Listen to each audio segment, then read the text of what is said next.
Bonjour, je m'appelle Jérôme Ravenet et je vous partage sur ce fil de podcast la synthèse de cours donnés dans différents instituts depuis 2004 autour des théories et des pratiques médicales issues des traditions anciennes d'Orient et d'Occident. Bienvenue sur Énergie Tradition Santé à tous ceux qui nous écoutent avec discernement.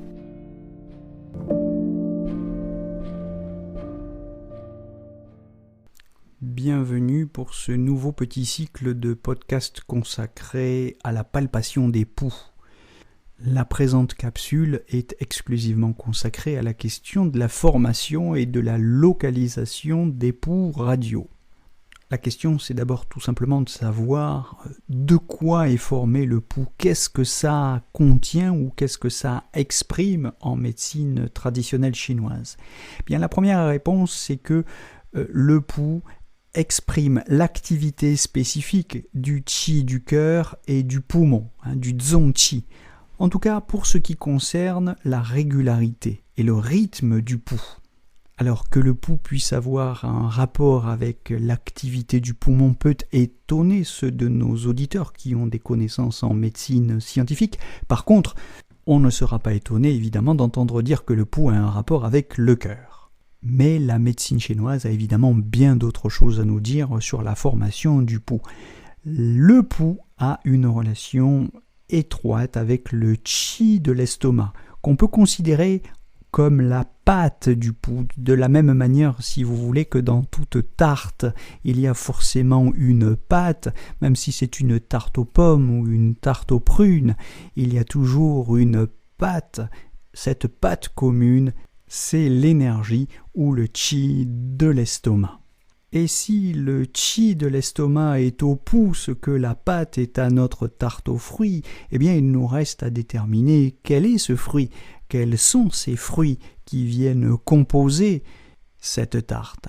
Eh bien, ces fruits, en quelque sorte, ce sont les activités des organes et entrailles. Cette activité des organes et entrailles, elle est repérable sur les loges de l'artère radiale du poignet. Donc pour tous les auditeurs qui n'ont pas de base suffisamment assurée en anatomie, rappelons que notre avant-bras est fait de deux os, le radius et ce que l'on appelait jadis le cubitus et qui s'appelle désormais l'ulna.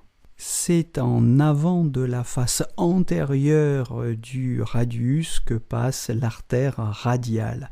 Et c'est là que les médecins chinois ont pris l'habitude, en pratique, de prendre le pouls de leurs patients. On prend le pouls en utilisant les 3 doigts d'une main, toujours la même, de préférence l'index, le majeur et l'annulaire de la main droite pour les droitiers. De même, l'index, le majeur et l'annulaire de la main gauche pour les gauchers. Votre main favorite, votre main préférée, celle qui est la plus sensible, on va spécialement utiliser la pulpe des doigts et on va l'appliquer sur les 3 loges. Les doigts sont détendus, légèrement courbés, parfaitement collés, sans tension, sans contraction, en état de réceptivité. Alors évidemment, il est particulièrement difficile d'expliquer techniquement et de faire ressentir évidemment à un auditeur à travers un support comme Internet comment se passe la prise du pouls. Ça se fait normalement en travaux dirigés. Donc je suis désolé, mais on ne peut évidemment pas faire passer les mêmes informations en présentiel et par un support audio.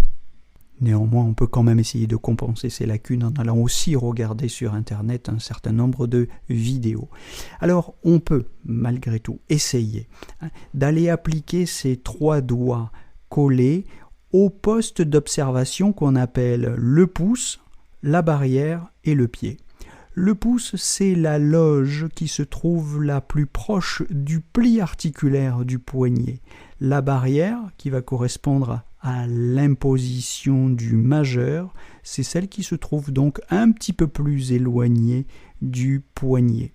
Et la loge du pied, c'est la 3e loge, celle qui se trouve en général donc sous le 3e doigt, c'est-à-dire sous l'annulaire, et qui se trouve être la plus éloignée du pli du poignet. Voilà pour la localisation des doigts sur l'artère radiale des poignets, des deux poignets, car le pouls se prendra de la même manière aux deux poignets. L'index sur la loge du pouce, toujours. Le majeur sur la loge barrière et l'annulaire sur la loge du pied. Disposez un petit coussin sous la main du patient qui ne doit jamais être plus haut que le niveau de son cœur quand il est assis en face de vous. Et trouvez donc comment vous pouvez vous asseoir en face de lui pour pouvoir garder cette imposition des 3 doigts sur les 3 loges pendant au moins 1 minute. Donc vous pouvez devoir être assis, installé confortablement. 3 niveaux de pression, légère, superficielle, moyenne et profonde. Donc nous avons 3 loges qui nous donnent à 3 niveaux de profondeur en fonction de l'intensité de la pression, des informations différentes. 3 x 3, 9 informations sur un poignet que multiplie 2 puisque nous avons 2 poignets. Nous pouvons donc récolter au total 18 informations précieuses pour la constitution de notre diagnostic grâce à la palpation des pouls radio. Quel type d'informations allons-nous récolter ? On va le préciser dans de futurs podcasts, mais ce que nous pouvons et ce que nous devons d'emblée dire, c'est que à ces 3 loges, nous avons des informations concernant le cœur, le foie, les reins, les poumons et la rate, c'est-à-dire les organes, et les entrailles qui leur correspondent. On a l'habitude de considérer que les entrailles étant yang, ils sont plus superficiels, que ce que nous percevons en imposant donc superficiellement les doigts sur les pouls radio, c'est d'abord des informations concernant les entrailles, tandis qu'une pression plus profonde permet d'entrer dans le yin et percevoir les organes, l'état des organes. Les organes sont yin. En profondeur est le yin, en surface est le yang, en surface sont les entrailles, en profondeur sont les organes. Bon, ce sont des informations absolument fondamentales pour des débutants. C'est un cours de première année, donc je m'excuse pour tous ceux qui ont déjà une connaissance approfondie des pouls, mais il faut commencer par le commencement. Et ce qu'il faut préciser tout de suite maintenant, c'est que au poignet gauche, à la loge du pouce, on va percevoir le cœur et son entraille correspondant, l'intestin grêle. À la loge barrière, on va percevoir le foie et son entraille correspondant, la vésicule biliaire. À la loge du pied, on va percevoir le rein et son entraille correspondant, la vessie. Au niveau du poignet droit, à la loge du pouce, on percevra le poumon et son entraille correspondant, le gros intestin.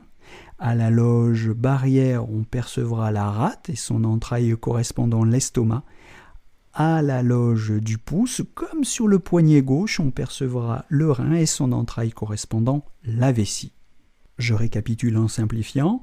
Poignet gauche, cœur, foie, rein, dans l'ordre et en s'éloignant du poignet, cœur, foie, rein. Poignet droit, poumon, rate, rein, dans l'ordre et en s'éloignant du poignet. Poumon, rate, rein. On entend des choses différentes sous les 3 doigts, mais on peut, et je vous conseille d'abord de le faire comme ça dans un premier temps, choisir, si vous voulez, de se concentrer sur la sensation globale du pouls et de s'efforcer de percevoir, sans séparer les doigts, sans les distinguer, l'impression globale, l'impression générale du pouls global tel qu'il est perçu sous les 3 doigts d'une manière indifférenciée.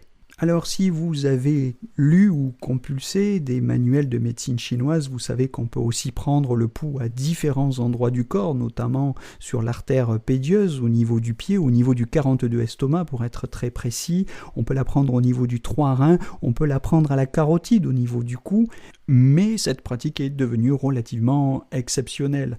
On peut le prendre le pouls sur les tempes, au niveau du hors méridien triangle, pour ceux qui connaissent un petit peu l'acupuncture. Chez les enfants, Marié en parle, je vous renvoie à son précis de médecine manuelle, page 328 et suivante, mais ces pratiques sont encore une fois relativement exceptionnelles et évidemment elles ne sont pas spécialement recommandées pour les débutants. Les débutants doivent absolument s'entraîner à percevoir le pouls sur l'artère radiale.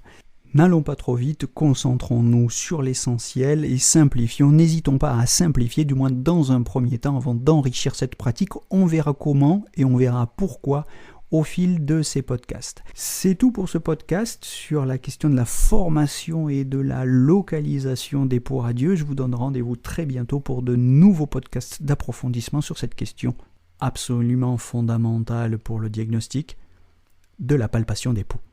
Belle journée à tous!